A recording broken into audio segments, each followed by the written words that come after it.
A'udzubillahi minasyaitonirrajim. Bismillahirrahmanirrahim. Assalamualaikum warahmatullahi wabarakatuh. Alhamdulillah rabbil alamin. Wal 'aqibatul muttaqin wa la 'udwana illa 'alal zalimin.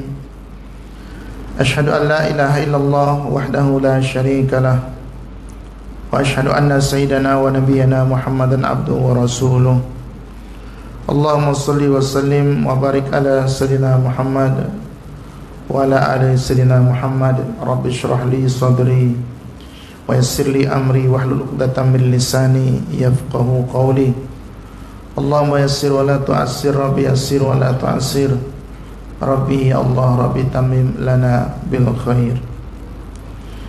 Alhamdulillah, puji dan syukur kehadirat Allah Subhanahu wa taala. Pada subuh hari ini kita masih diberikan kesempatan oleh Allah untuk kita bersama-sama melaksanakan satu keperduan yang dalam hadis-hadis Nabi SAW kurang lebih dalam 50 buah hadis. Ada yang sahih, ada yang hasan, ada yang sahih li ghairihi, terkait dengan ibadah solat yang kita laksanakan. Daripada sekian hadis, kurang lebih 50 buah hadis yang menyatakan bahwa secara kesimpulannya siapa-siapa yang meninggalkan solat fardu 5 waktu, orang tersebut dikatakan kafir. Para sahabat mengatakan tidak ada satu perbuatan yang manakala perbuatan tersebut ditinggalkan, itu pelakunya akan menjadi kafir selain daripada solat fardu 5 waktu. Alhamdulillah kita dipilih oleh Allah Subhanahu wa taala untuk kita menegakkan solat fardu 5 waktu. Kita tegakkan dan kita dirikan, bukan setakat melaksanakan. Adakah perbezaan antara menegakkan, melaksanakan dan mendirikan? Maka para ulama mengatakan salah satu daripada maksud daripada mendirikan itu adalah melaksanakan solat fardu dengan sempurna. Sempurna rukun dan syaratnya, itulah yang disebut dengan mendirikan.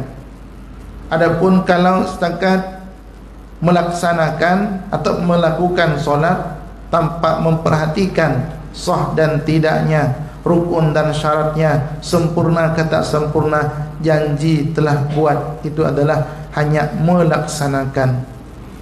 Mudah-mudahan Allah Subhanahu wa taala memilih kita di antara kumpulan orang-orang yang dijanjikan oleh Allah, yang diiktiraf oleh Allah bahwa orang-orang yang melaksanakan ibadah, mengimarahkan rumah-rumah Allah, orang tersebut ada disaksikan oleh Allah sebagai orang beriman. Mudah-mudahan kita termasuk dalam kumpulan tersebut. Amin, Allahumma amin. Salawat dan salam kepada junjungan kita baginda Rasulullah Nabi besar Muhammad sallallahu alaihi wasallam. Mudah-mudahan Allah masih memberikan kita kesempatan untuk menjadi umat yang masih berada di atas muka bumi ini setelah para sahabat, yang mana Allah Subhanahu wa taala berfirman dalam Al-Qur'an, sebelum sampai ayat tersebut kepada selain mereka, maka mereka dululah yang telah menerima yang diiktiraf oleh Allah sebagai a'udzubillahi minasyaitonirrajim, kuntum khaira ummatin ukhrijat linnas ta'muruna bil ma'ruf wa tanhauna 'anil munkar. Kalian adalah sebaik-baik umat yang diturunkan kepada manusia selama masih memegang ta'muruna bil ma'ruf, memerintahkan atau mengajak kepada yang baik dan mencegah daripada kemungkaran. Sebelum ayat ini sampai kepada kita, sebelum ayat itu tertulis di dalam mushaf kita, kita baca telah lebih dulu Allah telah akui para sahabat adalah sebaik-baik umat. Pun ayat tersebut terus kepada para tabi'in, atba'ut tabi'in, sampailah kepada kita sekarang. Maka tuan-tuan rahimakumullah, salah satu daripada kebanggaan baginda Rasulullah sallallahu alaihi wasallam bahwa siapa-siapa daripada umat baginda yang melaksanakan dakwah, menyampaikan yang hak, menghalang, mencegah orang daripada kemungkaran. Itulah salah satu daripada amalan kerja-kerja yang dilaksanakan oleh para anbiya, diambil oleh umat-umat selepas baginda. Maka mudah-mudahan di antara mereka-mereka yang menyampaikan dakwah, yang menyampaikan kalimat haqqin kepada manusia, kita termasuk di dalam kumpulan mereka. Kalau seandainya kita juga tidak termasuk di dalam kumpulan tersebut, kita berharap mencintai mereka, mendoakan mereka, orang-orang seperti seumpama para ulama yang telah melaksanakan, menyampaikan dakwah Rasulullah sallallahu alaihi wasallam. Kalau kita tidak termasuk dalam kumpulan mereka yang mendakwahkan agama, tetapi dengan mencintai mereka, Allah masukkan kita dalam kumpulan mereka. Bahagia kita, tuan-tuan rahimakumullah. Kita sambung dengan Syama'il Muhammadiyah, hadis yang ke-27. Daripada Sayyidina Qatadah radhiyallahu ta'ala anhu berkata, qultu li Anasin, saya berkata kepada Anas bin Malik, kaifa kana sya'ru Rasulullah sallallahu alaihi wasallam, bagaimanakah bentuk tubuh, bentuk rambut Rasulullah sallallahu alaihi wasallam? Qala, maka Sayyidina Anas bin Malik menjawab, lam yakun bil ja'di wala bil basti, kana yablughu sya'ruhu syahmata udhunaihi. Maka Sayyidina Anas bin Malik menjawab, rambut Rasulullah sallallahu alaihi wasallam, rambut baginda tidak keriting yang sangat, wala bil masti, juga tidak lurus yang kaku.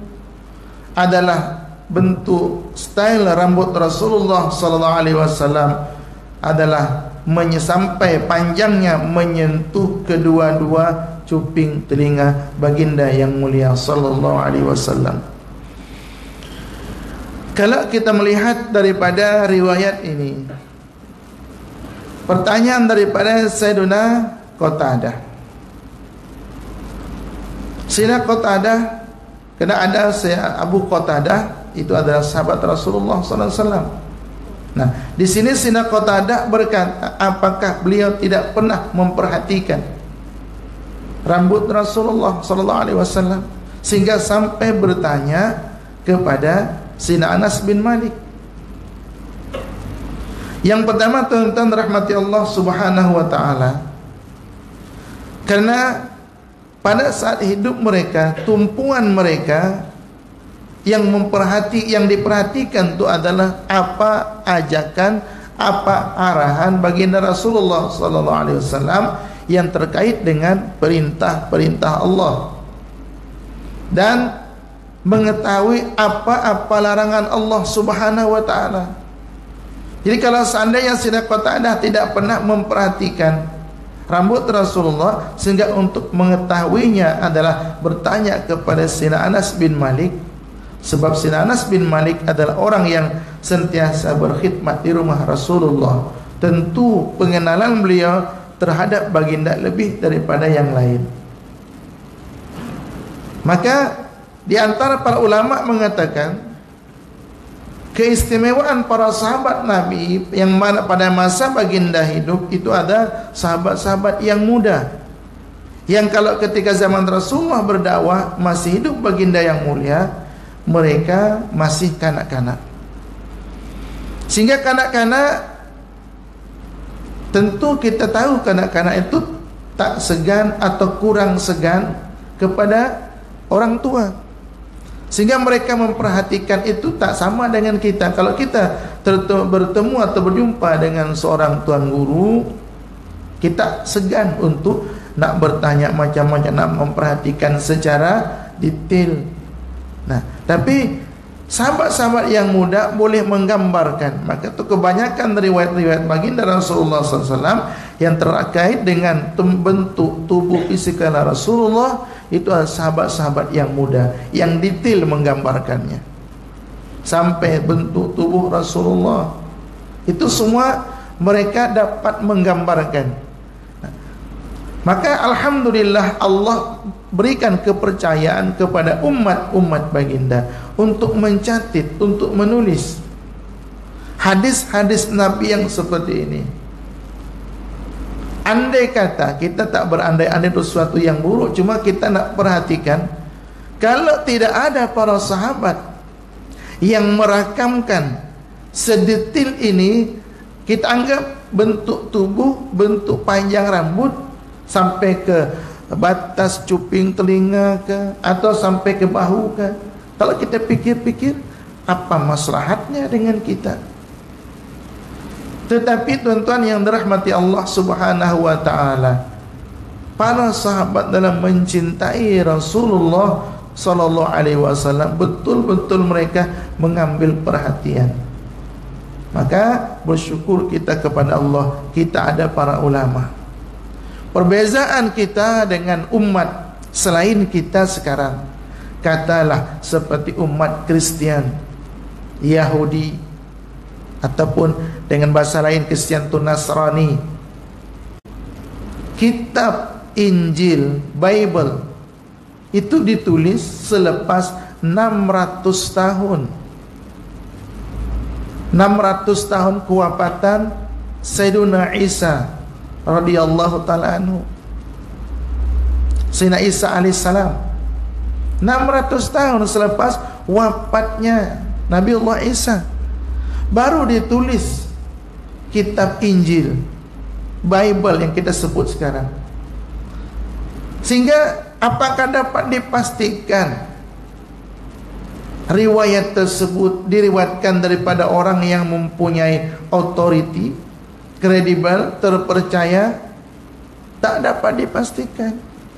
Sehingga tidak selamat kitab Bible itu daripada dimasukkan di dalamnya cerita-cerita khurafat yang tidak dikatakan oleh Nabiullah Isa dan bukan firman Allah Subhanahu wa taala. Tetapi hadis-hadis Nabi Muhammad, Al-Quran yang diturunkan kepada baginda, malam turun Al-Qurannya, besok Nabi beritahu ada sahabat yang mencatatkan.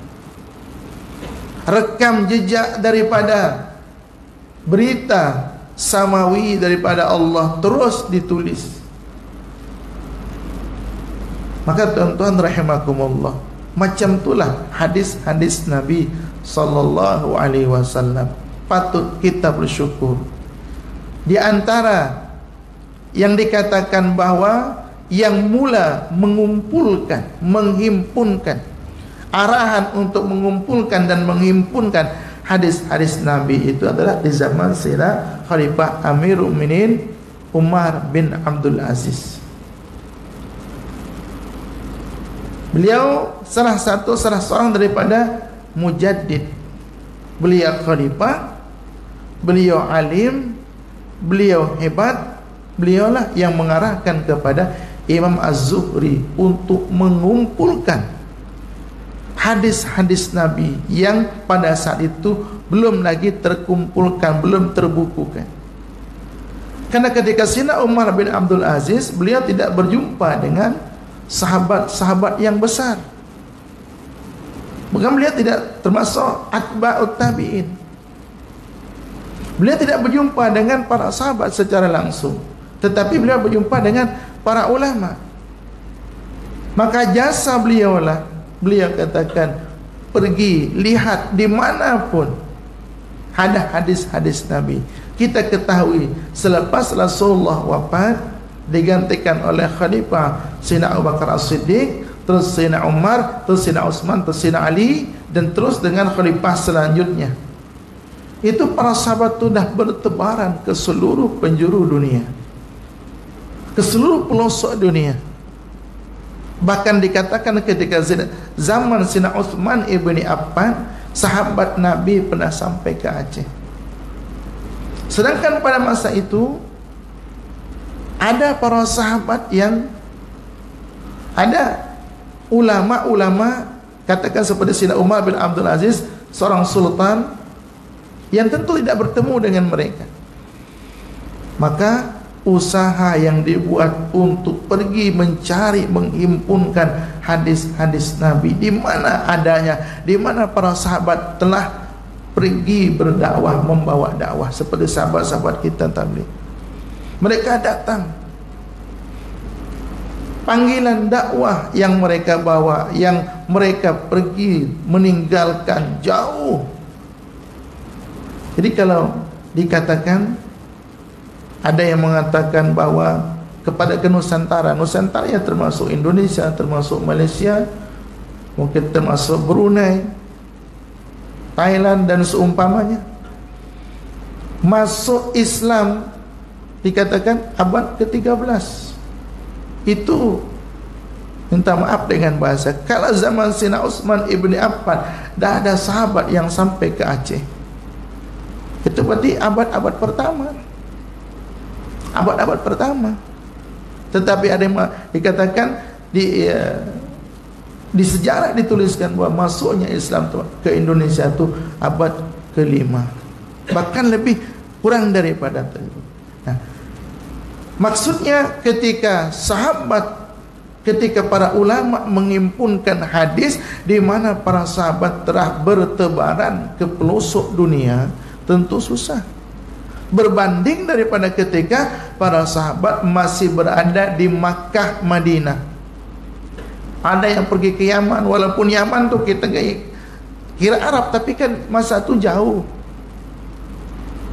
Ada yang ke Palestina, jauh pada saat itu, untuk nak mengkaji, untuk nak mengambil hadis. Ada yang pergi ke Spanyol. Maka tuan-tuan yang dirahmati Allah Subhanahu wa taala, kalau kita melihat, kita ambil misalkan kitab hadis Nabi, kita ingat ini usaha para ulama yang bukan sekadar usaha yang hanya copy paste daripada seperti kita sekarang. Dicari, digali, berjalan mereka, sehingga sampai kitab-kitab hadis itu terbukukan. Nah, setelah terbukukan, bukan serta-merta diterima, dikaji dulu, digali dulu siapa yang menyampaikannya. Setelah diketahui siapa yang menyampaikan, katakan nama yang menyampaikan itu fulan, bukan serta-merta diterima. Tengok dulu, oh yang menyampaikan itu orang soleh, orang baik. Tak cukup yang menyampaikan hadis itu orang soleh, orang baik. Siapa dia? Baik dan soleh tak cukup, dikaji dulu. Adakah hafazan orang berkenaan itu kuat? Takut-takut seperti kita, hafazannya kena hafal berulang-ulang, masih tak hafal-hafal. Ada yang setakat dengar satu kali hafal, tapi kena dengar 2 kali baru hafal betul. Kalau seandainya riwayat hadis dengar 2, 3, 4 kali baru hafal, maka dalam kategori susunan hadis, hadis tersebut tak masuk dalam hadis yang hasan, apalagi sahih. Mereka para ulama untuk hadis sahih itu mempunyai istilahnya dhabtut tam. Hafalan dia itu betul-betul sempurna. Satu kali dengar itu terus hafal. Kalau kita 2, 3, 4 kali masih rasanya, kalau tak silap, itu kita. Para sahabat sekali dengar, para ulama sekali dengar. Kalau dengar 2 kali baru hafal, itu berarti kategori pengkategorian hadis tak masuk dalam hadis sahih, turun ke bawah hadis hasan, bawahnya lagi dhaif. Maka tuan-tuan rahimakumullah, karena sekarang dah dibukukan, tinggal kita baca. Tapi ingat tuan-tuan, para sahabat, para ulama menghimpunkan hadis pada zaman dulu, dahlah tak ada percetakan, kena tulis satu persatu, dibukukan, kena tulis. Lepas tu nanti yang nak dapat kena salin. Ada yang mereka mengandalkan ingatan untuk menghafal. Ada yang kena tulis dulu baru hafal. Maka tuan-tuan yang rahmati Allah Subhanahu wa taala, kita bandingkan, kalau seandainya setelah Nabi Muhammad Al-Quran ditulis kemudian, hadis-hadis Nabi ditulis kemudian, nak merujuk siapa daripada siapa, siapa daripada siapa, tentu kesusahan. Maka salah satu cara hikmah daripada para ulama untuk menggali, mengetahui sebuah hadis itu, mereka berjalan, pulang pergi balik itu 1 bulan, pergi 1 bulan, baliknya 1 bulan, untuk memastikan satu hadis Nabi. Tinggi dan mulia perjuangan mereka. Maka dengan kita membaca tiap-tiap kitab hadis, riwayat hadis, kita akan ingat.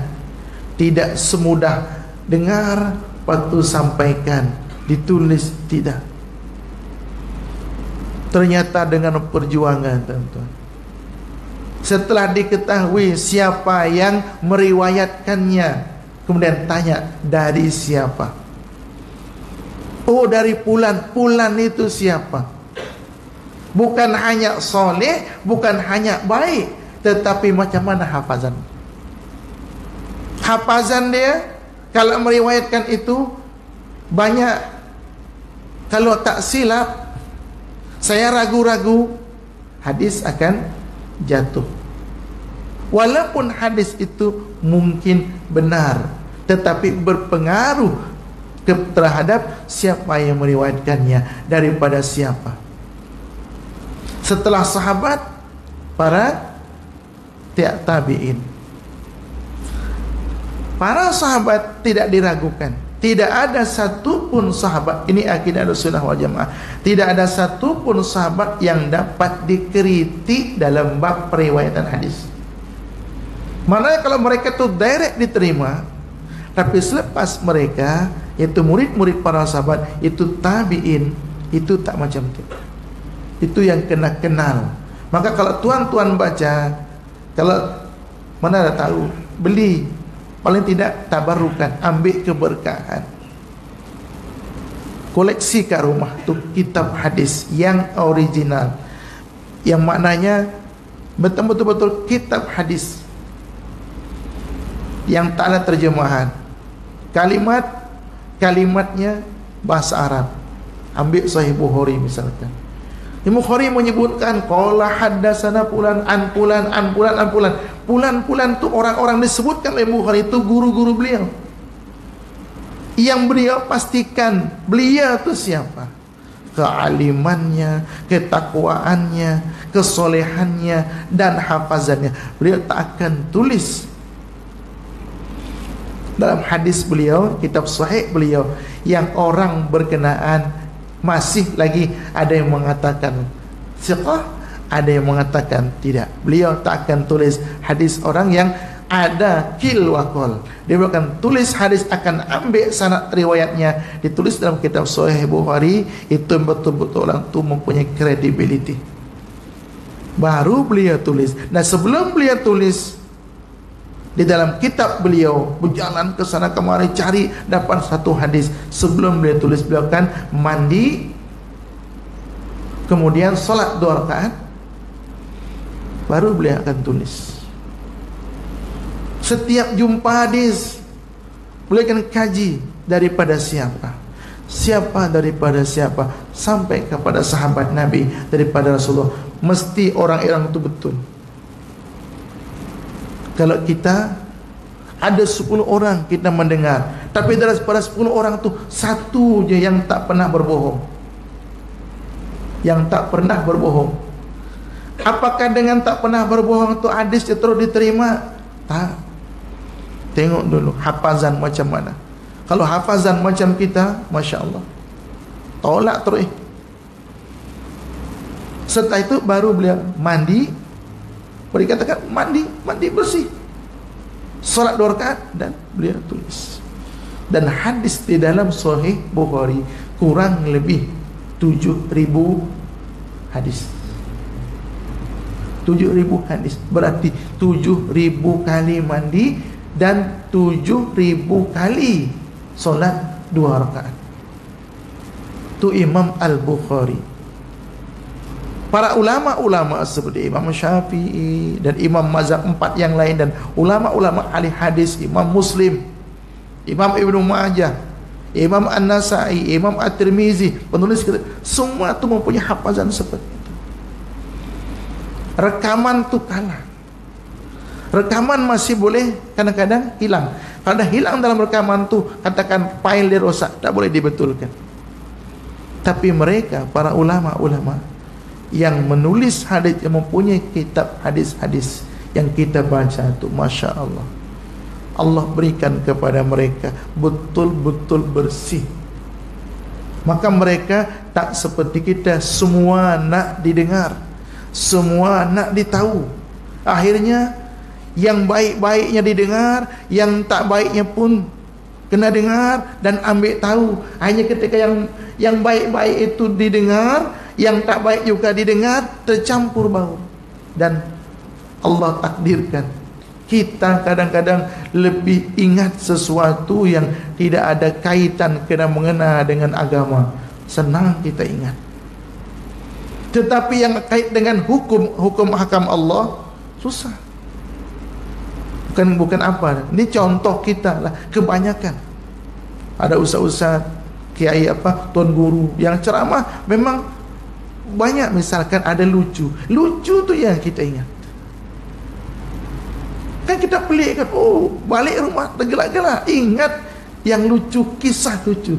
Inti daripada pengajian, inti daripada kuliah tazkirah itu apa? Tak ingat dah. Bahkan dia melakukan yang malam tadi diceramahkan, esok dia buat pelanggaran Allah, tapi yang diingat itu lucu. Itulah kita. Maka tuan-tuan yang saya hormati dan saya sayangi, sama-sama kita hargai jasa para ulama. Hebat mereka. Tanamkan dalam hati kita cinta kepada mereka. Kalau kita bukan orang yang kuat hafalannya, bukan orang yang banyak ibadahnya, bukan orang soleh kita ni, tetapi dengan cinta yang ada dalam diri kita kepada mereka, kita optimis seperti yang Nabi janjikan, al-mar'u ma'aman ahab. Seseorang itu akan dibangkitkan, akan dikumpulkan bersama orang dicintainya. Maka tuan-tuan rahimakumullah, jangan tidak ada cinta kita yang tersisa untuk kita cinta kepada para ulama, para kekasih Allah, apalagi kepada para sahabat. Kalau tak ada kita simpan cinta kita kepada para sahabat, kepada para ulama, bahkan kita tak ambil tahu. Agaknya nanti kalau kita sampai di sana, dalam perhitungan Allah Subhanahu wa taala, mahkamah di pada hari kiamat, akan terbuka semua, di-scan. Kalau sekarang hati kita ada cinta kepada para ulama, maka di sana akan terbaca di hadapan Allah. Allah tahu.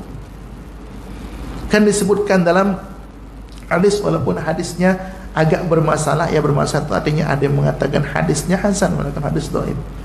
Sampai malaikat itu mencari di celah-celah gigi di mulut kita ini, ada tak kebaikan? Tak pernah berzikir, pernah berzikir tapi hilang amal ibadahnya, hilang. Kenapa? Sebab ghibah, membicarakan aib orang lain. Oke, cari lagi malaikat, sebab tak ada lagi yang dapat menyelamatkan. Dicari di celah-celah gigi itu, macam kita lah, ada kalau habis makan mungkin kita ada rasa tertinggal di kita, ambil penguit gigi, cukil gigi, kita cari. Kurang lebih seperti itu. Kata malaikat, tak ada ya Allah. Tapi Allah Subhanahu wa taala tetap cari lagi supaya hamba ni selamat. Bayangkan tuan-tuan, cari punya cari, ternyata semua tak ada, kebaikan tak ada. Memang tak ada langsung. Allah kata, coba tengok ada tak di hati kecilnya terbersit cinta kepada para ulama. Hanya sebab cinta itu Allah ridha kepadanya, dia lepas daripada siksa, dia masuk syurga. Itu baru cinta kepada para ulama. Macam mana kalau cinta kepada para sahabat dan kepada Nabi sallallahu alaihi wasallam? Maka di antara satu daripada hikmah kita sentiasa sering berkumpul mendengar bacaan hadis Nabi, ayat-ayat Quran itu adalah agar cinta kita di dalam hati yang dipenuhi oleh berbagai macam cinta yang lain tak menghilangkan cinta kita kepada para ulama, terutamanya ulama ahli hadis, yang mana secara umumnya para ulama mereka adalah pewaris para nabi, pewaris nabi. Hadis yang berikutnya 7. Hadis yang ke-28, Ummu Hani binti Abu Talib berkata, berarti Ummu Hani ini adalah makcik daripada Rasulullah sallallahu alaihi wasallam. Qadima Rasulullah sallallahu alaihi wasallam Makkah qadmatan walahu arba'u ghadaira. Semasa penaklukan kota Makkah, Rasulullah sallallahu alaihi wasallam memasuki kota ini, yaitu kota Madinah, dengan rambut yang diikat 4.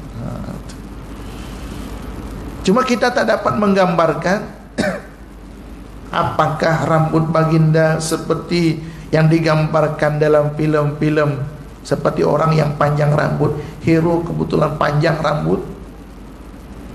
Rasulullah disebutkan rambut baginda keriting, tapi tak keriting yang bersangatan, lurus bukan lurus kaku, ditocang mungkin bahasanya. Kalau bahasa sebelah dikuncir 4, 2 ke depan, 2 ke belakang. Hadis ini sahih. Sekali lagi saya ingatkan kepada kita, jangan ambil yang ni saja untuk menunjukkan ikut Nabi, terus yang lain tak ikut. Tapi kalau nak ikut juga semata-mata ikut Nabi dengan bahasa, tak dapat ikut yang lain, harap-harap inilah yang menjadi yang menjadi kategori termasuk dalam orang yang mengikut Nabi, tapi bukan untuk dipamerkan, untuk ditunjuk-tunjuk pada orang lain. Kita tak mau kalau bahasanya bahasa rambut panjang tapi tak terurus. Kita nak kalau punya rambut panjang seperti rambut Rasulullah, rapi. Baginda walaupun tak selalu memakai minyak, rambut baginda nampak mengkilat bersih. Maka nanti ke depan kita akan baca hadis terkait dengan sentiasa baginda merapikan rambut baginda. Hadis yang terakhir, hadis tadi sahih, dilaporkan oleh Muhammad bin Yahya bin Abi Umar daripada Sayyidina Sufyan bin Uyainah. Sufyan bin Uyainah adalah salah satu daripada guru Imam Asy-Syafi'i. Imam Sufyan bin Uyainah ini adalah guru Imam Syafi'i, termasuk ahli hadis, ulama hebat. Selain daripada Imam Malik, Imam Sufyan bin Uyainah adalah guru Imam Asy-Syafi'i rahimahullah ta'ala. Daripada Abi Najih, daripada Mujahid, daripada Ummu Hani. Hadis yang terakhir, hadis yang ke-29, dari Anas bin Malik radhiyallahu ta'ala berkata, anna sya'ra Rasulullah sallallahu alaihi wasallam kana ila ansafi udunaihi. Sesungguhnya panjang rambut Rasulullah sallallahu alaihi wasallam sehingga pertengahan kedua-dua telinga baginda. Tadi sampai menyentuh cuping baginda, ada sampai ke bahu baginda. Hadis ini sampai kedua-dua telinga baginda. Berarti tak panjang mana. Maksudnya mana yang betul, mana yang salah? Semuanya betul. Mana yang riwayatnya sahih? Betul. Maknanya rambut Rasulullah pernah style macam ni, pernah panjangnya sekian, pernah panjangnya sampai ke bahu, pernah sampai ke telinga. Tetapi panjang manapun tetap rambut Rasulullah rapi. Maka tu hadisnya bukan satu, tapi banyak, nak menggambarkan bahawa sedetail itu para sahabat melihat Rasulullah sallallahu alaihi wasallam, sampai digambarkan wajah baginda seperti bulan. Tentu bukan kita bayangkan bersinar seperti bulan ke, mungkin lebih daripada itu. Maka tuan-tuan rahmati Allah Subhanahu wa taala, kita baca setiap hadis yang kita baca, yang kita dengar, ini adalah cahaya. Karena para sahabat menceritakan, kita menceritakan apa yang terkait dengan susuk tubuh seorang manusia yang paling agung dan mulia, yaitu Rasulullah SAW. Bukan hanya indah luar, tetapi dalam kedua-duanya indah betul-betul, indah Rabbani, indah kena pilihan Allah Subhanahu wa ta'ala. Maka tuan-tuan rahmati Allah Subhanahu wa ta'ala, mudah-mudahan dengan kita melihat, membaca hadis-hadis Nabi yang terkait dengan apa jua yang terkait dengan baginda, harapan kita itu yang menyebabkan kecintaan itu tumbuh dalam diri kita. Jadi tak perlu kita nak pertikaikan buat apa jua kita nak mengenal bentuk tubuh Rasulullah, bentuk rambut, bukan. Ini manusia hebat, kekasih Allah. Maka tuan-tuan rahmati Allah Subhanahu wa ta'ala, kerana kita adalah umat kekasih Allah, tentu kita berharap dengan kekasih Allah itu Rasulullah SAW, kita berharap Allah kasihan kepada kita, kerana kita adalah orang yang mengikut kepada Rasulullah SAW. Kalau ibadah kita kurang, makrifah mengenal kita kepada Allah sangat kurang, harap-harap kita adalah seperti yang disabdakan Nabi, al-mar'u ma'aman ahab, cintakan kepada Nabi. Sebab Nabi bersabda dalam hadis yang sahih, la yu'minu ahadukum hatta akuna ahabba ilaihi min walidihi wa waladihi wan nasi ajma'in. Tidak beriman salah seorang daripada kamu sehingga aku lebih dicintainya berbanding kepada kedua orang tuanya, kepada anak-anaknya, dan kepada manusia sekalian. Maknanya tidak ada yang mengalahkan cinta kita kepada Rasulullah SAW. Tidak dikalahkan oleh cinta kepada ayah, ibu kita, anak-anak kita, manusia seluruhnya, termasuk di situ istri kita, kawan kita, siapapun mereka. Jangan sampai cinta kita kepada mereka mengalahkan cinta kita kepada Rasulullah sallallahu alaihi wasallam. Tuan-tuan rahmati Allah Subhanahu wa taala, setakat itu yang kita dapat kongsikan pada subuh hari ini. Mudah-mudahan kita diberikan umur panjang, sehat badan, kita sampai khatam kitab ini untuk kita mengenal. Kalau ada soalan, kalau ada pertanyaan, mana nak tahu. Rasulullah tanya, awak kenal saya tak? Kamu kenal saya tak? Lalu kita katakan tak. Kerana di dalam kisah, dalam talqin yang dibaca ketika dikuburkan, kita ditanya, kau kenal tak lelaki ini? Orang kafir mengatakan tak kenal, tak tahu. Tapi bagi orang Islam, kau kenal tak lelaki ini? Di situ kan apakah Rasulullah dihadirkan ataupun gambar Rasulullah itu tak diterangkan. Dalam talqin itu dibaca, kamu kenal tak lelaki ini? Kalau orang beriman akan menjawab, dialah yang diutus kepada kami untuk menyampaikan ayat-ayat Allah, untuk mengajar kebaikan dan meninggalkan keburukan. Itu di alam kubur kita. Jadi dengan kita membaca sedikit demi sedikit yang terkait dengan mengenal Rasulullah dengan kitab Syama'il Muhammadiyah, Mudah-mudahan kita diberikan rahmat oleh Allah, kita bicarakan manusia yang paling agung, dan akhirnya kita mendapatkan syafaat Rasulullah sallallahu alaihi wasallam. Ala hadhihi niyyah wa likulli salihah wa ila hadratin nabi wa alin nabi. Al-Fatihah. A'udzubillahi minasyaitonir rajim. Bismillahirrahmanirrahim. Alhamdulillahirabbil alamin. Arrahmanirrahim. Maliki yaumiddin. Iyyaka na'budu wa iyyaka nasta'in. Ihdinas siratal mustaqim. Shiratal ladzina an'amta 'alaihim ghairil maghdubi 'alaihim waladdallin. Amin. Bismillahirrahmanirrahim. Alhamdulillahirabbil alamin. Allahumma shalli wa sallim wa barik ala sayyidina Muhammad wa ala Muhammad. Allahumma fa'na bima 'allamtana wa 'allimna ya Allah ma yanfa'una zidna ya Allah ilman nafi'a wa rizqan wasi'a halalan thayyiban wa 'amalan mutaqabbala. Rabbana taqabbal minna innaka antas samiul 'alim wa tub 'alaina ya Allah ya Maulana innaka at-tawwabur rahim.